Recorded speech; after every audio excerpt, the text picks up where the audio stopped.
dia bilang melalui chattingan, "Kang, bisa nggak saya ganti profesi di sini? Saya sudah di Riyadh sudah 2 minggu, sudah di Saudi." Loh, kenapa memang ganti? Saya bilang, katanya, "Karena saya merasa dikecewakan dan ditipu oleh sponsor. Dia merasa punya keahlian di bidang driving atau nyetir. Nah, karena sponsor itu berpikirnya duit, lu terbang, dapat uang. Maka apapun dilakukan oleh mereka. Rayuan-rayuannya, udah proses aja dulu. Ini adanya untuk housekeeping. Suruh bersih-bersih rumah. Nanti di sana kamu bisa ganti profesi."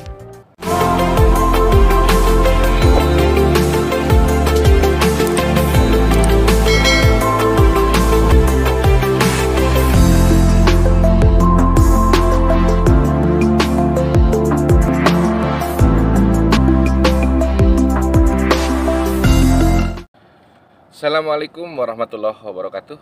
Bertemu lagi dengan saya di Aher Explore Channel. Oke, ini masih pagi sebetulnya, cuman cahayanya lumayan ya. Udah mulai terik. Nih ceritanya, saya habis keliling, jalan-jalan, ya olahraga pagi lah, gerakin badan. Dan saya mampir di sini, saya coba pengen ngevlog ya, ngobrol-ngobrol lah terkait dengan barangkali kemarin juga teman-teman sempat dengar ya, ada banyak isu terkait dengan tenaga kerja dari Indonesia yang di stop oleh pemerintah untuk dikirim ke beberapa negara ya, mungkin berapa lah saya juga nggak tahu, salah satunya juga ke sini, ke Saudi Arabia. Dan juga ada kasus banyak sponsor yang katanya sih ditangkap dan mungkin diproses peradilan nanti. Ada juga kasus-kasus yang saya sendiri tahu sendiri di sini ya, di Saudi, TKI yang ditangkap juga karena berbagai kasus. Salah satunya narkoba, kemudian ada juga kasus penyiksaan terhadap anak majikan dan sebagainya. Oke. Tapi kemarin saya coba view salah satu YouTuber, teman saya yang coba monitori bandara. Ternyata bandara masih normal, tetap buka ya, dan memang ada penutupan atau penjagaan ketat intinya untuk para calon TKI yang akan terbang ke tujuannya masing-masing negara. Nah, jadi yang perlu dicatat adalah ternyata pemerintah masih tetap membuka penerbangan atau pengiriman tenaga kerja dari Indonesia ke berbagai wilayah tujuan, ya salah satunya ke Saudi. Itu tetap dibuka dengan syarat semua ketentuan dan kelengkapan harus terpenuhi. Jika salah satunya tidak terpenuhi, maka mereka akan dibalikan. Dan beberapa sponsor, bahkan katanya perusahaan penyedia jasa tenaga kerjanya pun dipermasalahkan kalau yang tidak memenuhi persyaratan yang telah ditentukan oleh pemerintah. Bagaimana saya menyikapi hal ini? Jujur secara pribadi, kalau saya bilang ini sesuatu yang bagus, sebuah kemajuan. Karena apa? Dalam angkatan kerja saya yang berangkat ke PT sini, Setco, itu yang melalui jasa-jasa sponsor banyak sekali yang tertipu. Yang tertipu benar-benar ditipu. Pada akhirnya cari dan ketemulah dengan salah satu perusahaan penyedia penyalur tenaga kerja untuk ke luar negeri. Ya kita cerita-cerita di perusahaan ini bareng saya, ternyata banyak sekali mereka yang tertipu dengan sponsor. Jadi intinya adalah yang pertama, kita harus bersyukur bahwa ketika semuanya harus jalur resmi, maka sponsor-sponsor yang coba-coba menipu itu akan dikikis habis.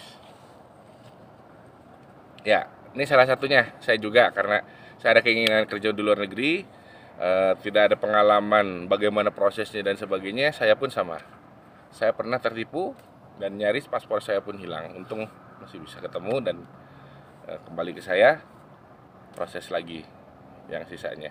Jadi jujur, terutama untuk tujuan Timur Tengah, di Indonesia masih banyak berkeliaran sponsor-sponsor yang bodong.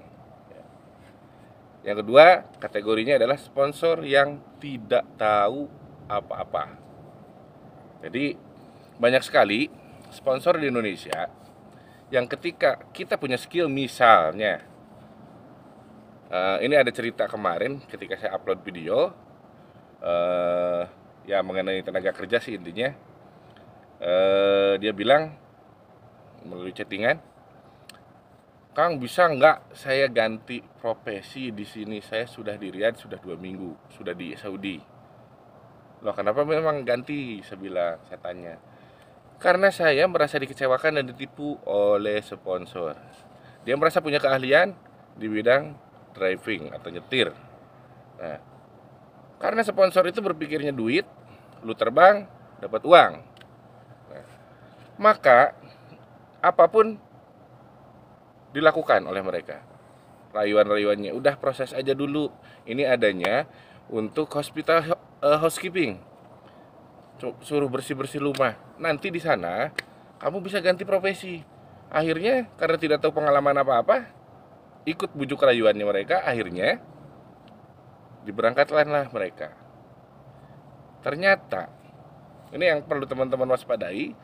Setelah sampai di negara tujuan, dimanapun ya, bukan di sini saja, karena ini terkait dengan iqomah atau KTP kita, KTP asing. Kalau di Indonesia orang asing masuk pakai kitas ya. Nah, itu profesi kita tercantum, penanggung jawab kita tercantum juga. Jadi kalau teman-teman datang ke luar negeri, visanya sebagai misalkan driver, itu akan jadi driver terus ya, kecuali ini maaf dalam konteks lain, teman-teman kabur nyari kerjaan lain, terus ada orang yang mau nerima, maka bisa saja. Cuma ini adalah tidak bisa melalui jalur resmi. Jadi kalau teman-teman di sininya sudah berangkat dari Indonesia sebagai driver, ya nggak bisa ngambil jalur lain. Walaupun event teman-teman ini misalkan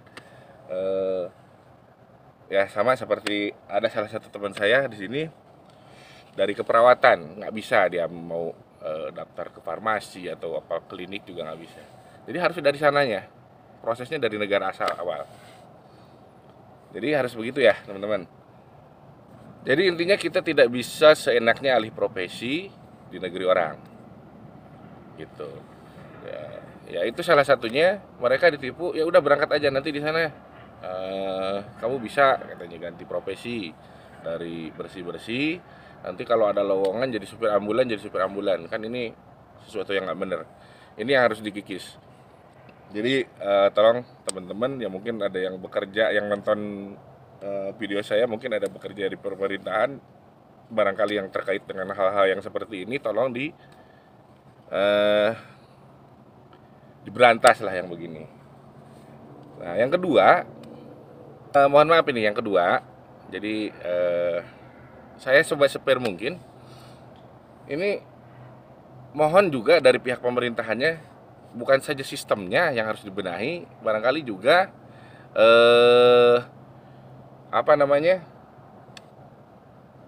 sumber daya manusianya atau pekerjaannya juga saya mohon untuk bisa dibenahi. Karena ya mohon maaf, ini salah satunya yang saya alami ketika proses dulu proses ID ke Disnaker, itu saya coba terabas sendiri masuk, itu dikasih arahan, bahkan di sana disebutkan biayanya gratis, nggak ada biaya, ya kan? tapi harus dipenuhi ini. Bahkan saya harus diantar dari pihak Disnaker, dari pihak perusahaan pemberangkatannya, gitu kan. Selang beberapa minggu, saya karena sudah proses yang lain-lainnya selesai, saya datang. Nah, itu dengan pihak perusahaan harus kekeh. Sampai akhirnya saya harus nunggu sehari karena pihak perusahaan harus datang. Dan mohon maaf, memang tidak melalui saya langsung. Amplop-amplopan itu tetap ternyata masih berjalan. Jadi tolong selalu diawasi, diperketat juga dari pihak SDM-nya. Mohon maaf ya, sekali lagi, kalau mau benahi, kita benahi semuanya. Agar apa? Pekerja yang di luar dari Indonesia benar-benar terlindungi intinya. Ya. Kita bisa bandingkan nih, mohon maaf, antara pekerja dari Indonesia dengan pekerja lain. Contoh, di sini ada sama dari tetangga kita dari Filipina, ya. Mereka masih bisa lebih dianggap unggul daripada tenaga kerja di Indonesia. Kenapa? Karena tadi yang saya bilang ada iming-iming dari sponsor. Yang penting ada kemauan, kita berangkat. Ya. Dengan modal hanya kemauan, kita bisa berangkat. Unskill, tidak ada skill sama sekali. Hanya karena di rumahnya sering nyuci sendiri, sering gendong bayi, ngasuh anaknya atau ngasuh adiknya, ponakannya, sering nyapu-nyapu rumah sendiri, itu dijadikan modal dasar bagi calo untuk, sponsor untuk merayu calon tenaga kerja untuk mau berangkat dengan iming-iming dapat uang pi dan sebagainya. Nah, hal-hal yang seperti ini sebetulnya yang harus dihindari. Jadi ketika kita mau berangkat itu sebetulnya ya, apalagi di kita ada yang namanya BLK ya, atau Balai Latihan Kerja, harusnya itu harus dimaksimalkan fungsinya. Training mengenai pekerjaan dan sebagainya harusnya di situ digembleng. Barulah kita bisa dianggap kompeten untuk bekerja. Nah, saya harap sih bisa seperti itu ya di sana. Benar-benar di training dulu, benar-benar diperkenalkan kultur budayanya dulu dan sebagainya. Ketika berangkat itu tidak kaget dan siap bekerja. Sehingga ketika ada di tempat tujuan, kita sudah siap-siap, benar-benar siap untuk bekerja. Gitu. Baik, itu saja teman-teman ya, barangkali informasi yang saya sampaikan. Jadi pekerjaan ke luar negeri tetap dibuka sama pemerintah intinya, tapi harus melalui proses yang resmi. Tahap demi tahapnya harus dilalui. Ya, jangan khawatir, memang ini agak ribet, tapi yang manfaatnya saya pikir cukup bagus ya. Dengan harus daftarnya ID ke Disnaker, kita memang terdaftar secara resmi, dan mungkin juga kalau ada apa-apa pemerintah gampang memonitor dan juga bisa melindungi tenaga kerjanya di luar negeri. Yang kedua, ada yang namanya PAP dari BP2MI, itu saya pikir cukup bagus, menambah wawasan buat kita yang calon-calon pekerja keluar. Apa yang harus mesti kita lakukan di sini, kita punya wawasan-wawasan seperti itu. Bahkan kita juga sedikit diperkenalkan dengan budaya-budaya yang dari luar atau negara tujuan yang akan kita tuju. Jadi kita nggak terlalu kaget dan kita harus siap untuk beradaptasi dengan itu. Baik teman-teman, sekali lagi segitu aja mungkin vlog dari saya hari ini. Buat yang ketemu channel saya baru, boleh di subscribe. Kalau memang bermanfaat, syukur sih memang bermanfaat ya. Karena saya juga saya coba bikin vlog ini yang sesuatu yang bisa mendapatkan manfaat, menambah wawasan, dan juga barangkali bisa menghibur juga. Baik teman-teman, terima kasih bagi yang sudah setia juga. Mudah-mudahan teman-teman yang masih setia dengan saya bisa diluaskan rezekinya, panjang umur, bisa melakukan ibadah haji dan umrah ya.